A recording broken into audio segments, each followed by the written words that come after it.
और नीचे उतरकर जल पिया।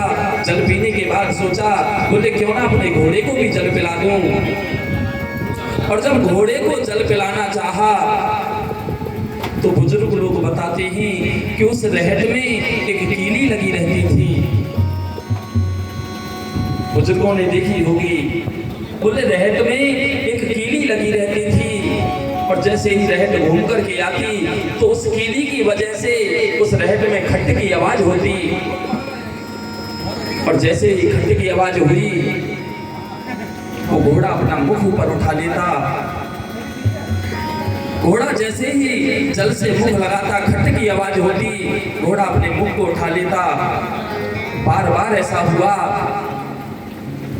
तो उस राहगीर ने कहा, बोले भैया किसान, तू अपनी इस खट खट को बंद कर ले, तो मेरा ये जो घोड़ा है ना वो जल पी लेगा।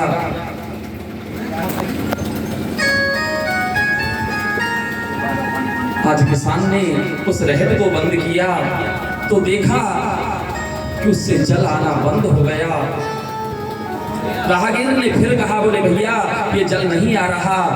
रहट दोबारा चलाई, घोड़े ने जल पीना चाहा, दोबारा से खट की आवाज हुई, घोड़े ने अपना मुख दोबारा ऊपर उठा लिया।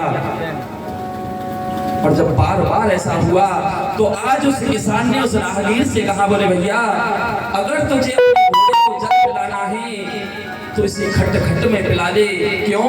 क्योंकि ये खट खट होगी तो जल आएगा और ये खट खट अगर बंद हो गई तो जल नहीं मिलने वाला। बोले भैया अगर तुझे घोड़े को जल पिलाना है तो इसी खट खट में पिला दे।